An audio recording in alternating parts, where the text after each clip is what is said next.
Hallelujah. Sizothola izwi lethu ke bazalwane encwadini kaJohane uchapter 8 bazalwane ngizalifundela ngoNcwadi.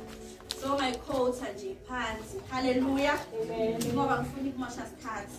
Khona inculukazi sangilandela ngemuva kwami. Hallelujah. Amen. Hallelujah. Amen. John chapter 8 verse 12.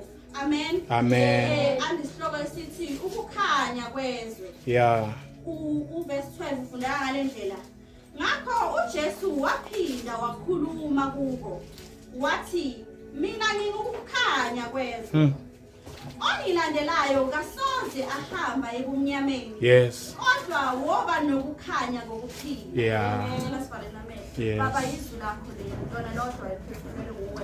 Yeah. Ngalo umoya ongcwele khuthaza, ngalo yala prophetha umoya ongcwele philisa thoba egameni nasegazini lakho. Jesus.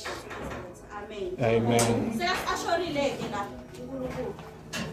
Uthi yena ukukhanya. Uthi uma sihamba naye asisoze saduha. Yeah.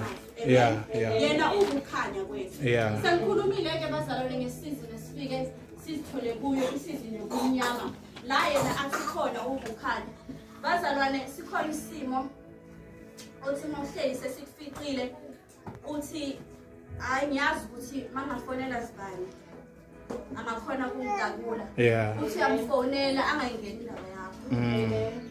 Yeah. You knew me. You even knew ijourney lengizoyihamba. Yeah. Usengakaveli. Hallelujah. Yeah. Hallelujah bazalwane. Ebese soyazosidalula kuye bazalwane. Yeah. Ebese yofika uyamkhumbuza ke quoting the words othola ezwini lakhe. Hallelujah. Bazalwane bese sofika uyamkhumbuza. Ukuthi wena uNkulunkulu lophilayo. Yeah. Wena ungu-Alpha ungu-Omega. Yes. Wena wadala izulu nomhlaba. Mina wena ungazi from ejuleni kwehliphiwe yami. Yeah. Hallelujah. Amen. Sengifikile ke kuwe ngizamile ngokwenza kwami Yeah. kodwa ngihlulekile. Yes. Sengicela ukuthi wena take the front seat. Yeah. Uma kuthi khala ke bazalwane bese sofika uyakhala. Yeah. Elithi izwi lakhe uHana wayefika efike elithi izwi lakhe bokungathi uphuze iwayini leliningi ngoba wayefike ebubula futhi wayengazwakali kahle kahle ukuthini ile nto wayefile echubuka ngaphakathi kwakhe. Amen.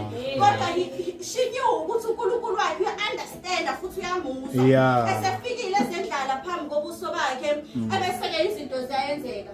Wamzuza wayizuza indoda.